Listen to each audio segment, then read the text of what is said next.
Thank you, Dr. Rao, and the organizing committee for your invitation for me to speak at this live conference. Now, the title given me this afternoon was Treatment Strategies in Women with PCOS Who Do Not Conceive after 3 cycles of ovulation induction. And I thought, well, that could be quick. I would actually be able to give a quick answer to that. And then I thought further. So when I thought further, I thought, well, how were those 3 ovulation induction cycles went, and have I done them right? And these might actually be difficult, inducing ovulation in PCOS patients. And then I thought further, if what you do after may have a lot to do with what went before, so I need to go back a little bit and on the ovulation induction. And therefore, I apologize that I may be overlapping with some other speakers on this topic. Now, these are just my personal thoughts. Well, just to cover a few aspects what we know of PCOS. Now, we know that they have problems ovulating, and those that ovulate may conceive but miscarry more readily. And recurrent miscarriages are common. However, proper OI would treat it. And the question is how to do that properly. And we know it's difficult in PCOS to induce ovulation, especially monofollicular ovulation. Why? Because ovulation inductors often do not work well, and to which they're resistant. Why? Well, clomiphene and tamoxifen, letrozole, and all these are agents that work on the estrogen receptors.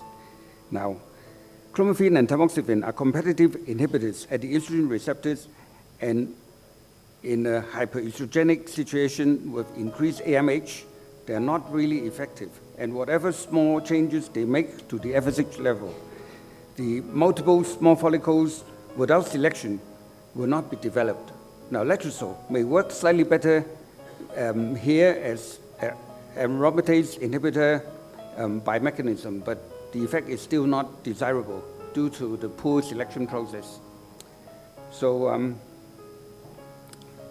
metformin works only as an adjuvant. So if we go on, we may look at other things, say, for example, the LH-FSH ratio in the patient to see if it is reversed. And in those PCOS with reversed LH-FSH ratio, a flare-like action produced by the ovulation inductors will only aggravate the situation. And once, if the LH level is greater than 10, it may actually cause premature nuclear maturation or even luteinization of the follicles when they get to the size that they start to develop LH receptors.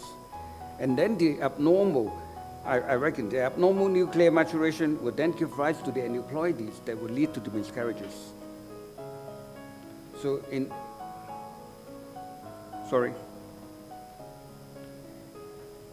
that situation, I think it may be a better bet to use gonadotropins.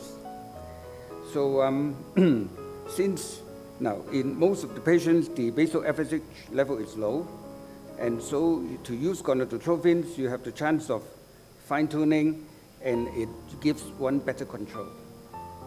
Now, if possible, I would actually use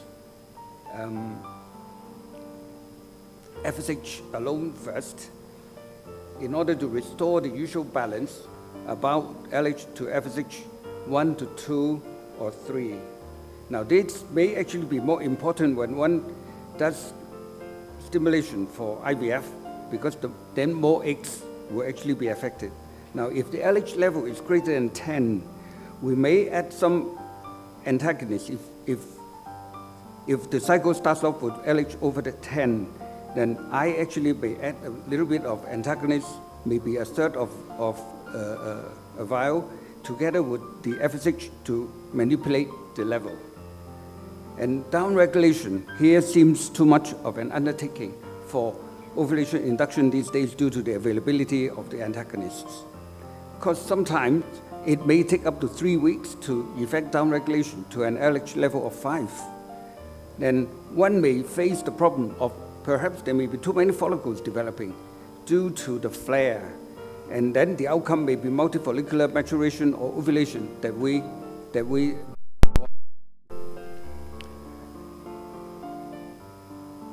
Now, one may start with, I've got to go back a little bit. Now, one may start with, on the FSH dose, now I may start with just alternate day doses and see them after two doses over 4 days, and then adjust accordingly. Ideally, the leading follicles should be growing at about 1 plus mm daily. And then, of course, you see, when one asks, what's the starting dose? Now, one may look at the ovaries. If we have the smaller the atrial follicles, less than 5 mm, I may use a higher dose. And the more atrial follicles there are, and I would use a lower dose. And I have to consider the body weight and basal FSH. And I will hope to show you my formula at the end if there's enough time. I would start off with mild stimulation, which is about 100%, 120% of her basal level, and I would increase by about 20% every 4 days in order to be quicker. Previously, people were saying that one should only increase the dose after 1 week, and that takes too long. Now, further adjustment depends on the number of developing follicles, and if there are too many, coasting is a strategy if there are really too many. Now, once follicles get to be greater than 10 mm, one needs to pay attention to the LH level. Now, I may actually not need to test the blood for the LH, but one can assume that the feedback would have actually suppressed it. And bearing in mind the threshold and the ceiling concept of LH, then perhaps one can consider supplement as required, and with HMG or LH. Now, usually I would use a small dose, just enough, remembering the threshold is only 1.2 units per liter. So one may use as little as half an ampule of HMG. And because you see, if one uses more, one would need to be aware of the accumulation aspect. Since in some of this HMG, the LH component may actually be XCG, using XCG as a surrogate. And then accumulation would occur over time. So I would bear in mind that if one uses 1 ampule of HMG over 4 days, accumulation may be starting. So, and then what about LH control? Sorry, I went a bit too fast ahead. Now, what about LH control? Now, premature LH surge is unlikely in PCOS, especially when it's just monofollicular development. And antagonists will be useful if, of course, you see, if one is super ovulating. Otherwise, I think if it is monofollicular development, one may actually just see how things go.